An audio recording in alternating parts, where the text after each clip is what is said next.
Welcome to the Outrage Science Bites podcast, a companion podcast to the Outrage Overload podcast.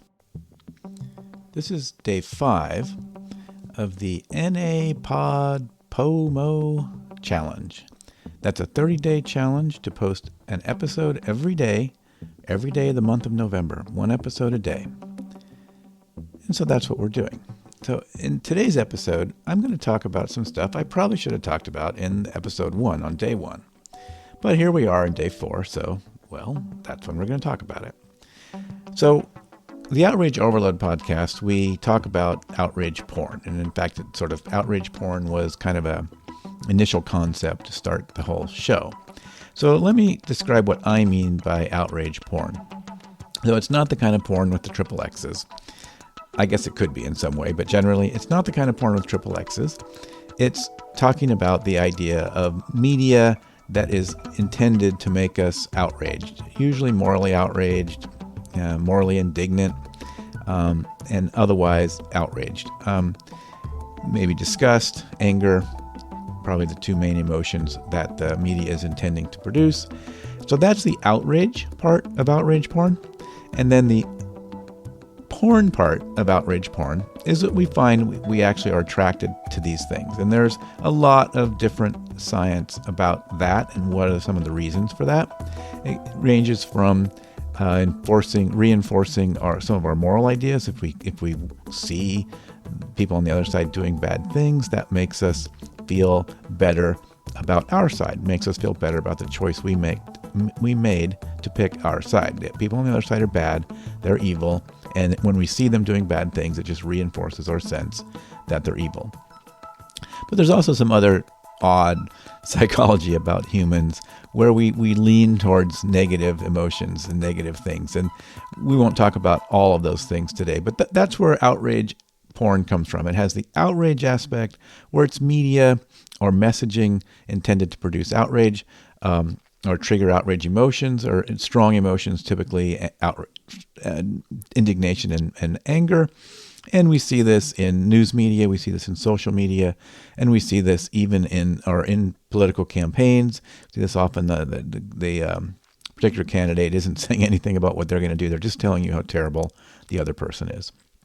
And we even find it in our everyday conversations, people telling us kind of how bad somebody, some political adversary is or otherwise, some out-group member is. And so we even find this in our day-to-day conversations. So that's the outrage part of it. And the porn part of it is, like I said, the fact that we're sort of addicted to it, right?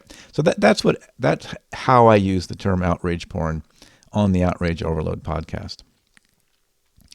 So that's a term I should have described and defined probably and explained a little bit on day 1. But now that I've got that, I want to talk about something else and some interesting science about mirror neurons. So, this isn't all completely settled, but it's some very interesting stuff around mirror neurons. So mirror neurons are a type of neuron, which I think I'm having difficulty pronouncing some of these words, but hopefully you can ride this with me.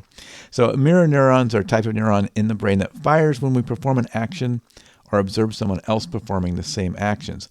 And neuroscientists believe that these neurons play a role in empathy by allowing us to simulate the feelings of another person in our own brains. And for example, we see somebody crying, our mirror neurons for sadness may fire, making us feel sad too. And this is why we might feel sad when we see other people sad, or might feel happy when we see other people happy. They're also thought to play a role in cognitive processes, such as learning, imitation, and language. But the empathy is probably the most strongest linked, most well-known function. And there's a growing body of evidence to make that link. So what do mirror neurons have to do with outrage porn? Well, it could be quite a bit, right? So if we see somebody in our tribe, somebody we agree with, we identify with, and someone who shares our political views, and when we see them expressing emotion, our mirror neurons for that emotion may fire, making us feel a similar emotion. And this can lead to a sense of camaraderie and an agreement with people who share our political beliefs. And it might also make us more likely to agree with their opinions.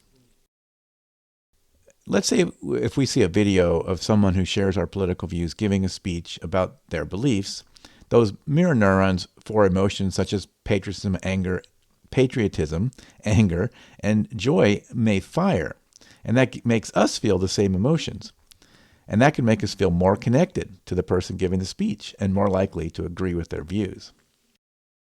And mirror neurons may play a role in outrage porn by making us more likely to experience the emotions that are being depicted in the media. When we see images or videos of people suffering or being mistreated, our mirror neurons for pain and empathy may fire, making us feel pain and empathy. And this can lead to a strong emotional reaction, which can be exploited by creators of outrage porn.